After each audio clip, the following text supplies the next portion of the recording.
Nalalagay na naman sa alanganin itong si Justin Brownlee mga kuys matapos lumabas yung report about sa pagpositibo nito ulit sa drug testing.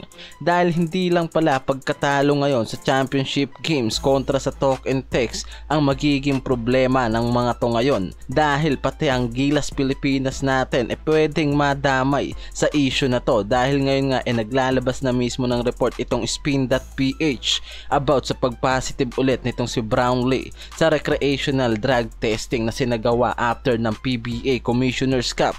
Lalong hindi nagiging maganda para sa Barangay Ginebra, lalo na sa ating Gilas Pilipinas ang balita na to para sa naturalized player natin si Justin Brownlee.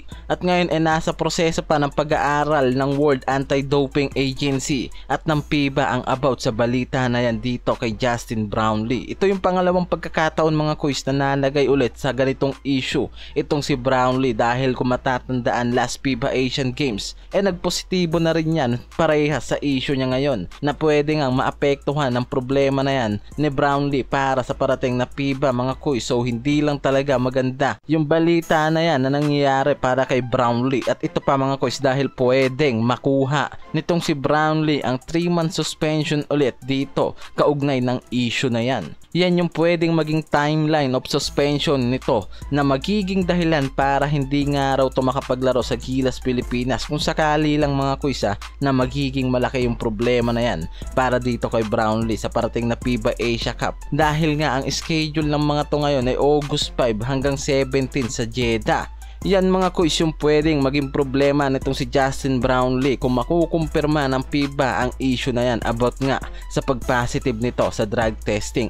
At ngayon nga nagpapagaling na yan sa nakuha niyang injury kontra sa Talk and Text sa nangyaring finals. And the good things, kung sakaling araw na matuloy yung suspension nitong si Brownlee, pwede pa ngang mabigyan to ng pagkakataon na magpagaling mula sa kanyang injury kung aabutin nga yung suspension nito sa FIBA Asia Cup. Dahil yan na nga lang yung inaantay mga pare koy, kung ano yung magiging resulta nga sa pagpositibo nitong si Brownlee sa drug testing na to. Yan yung issue na kinaharap ulit nitong si Justin Brownlee na maaari ngang maging apektado dito ang Gilas Pilipinas natin sa parating na FIBA Asia Game. Lalo't alam naman natin na isa to si Justin Brownlee sa inaasahan ng Gilas Pilipinas natin. And everyone hopes na sana nga raw hindi ganun kalala yung mapataw nga na parusa dito kay Brownlee.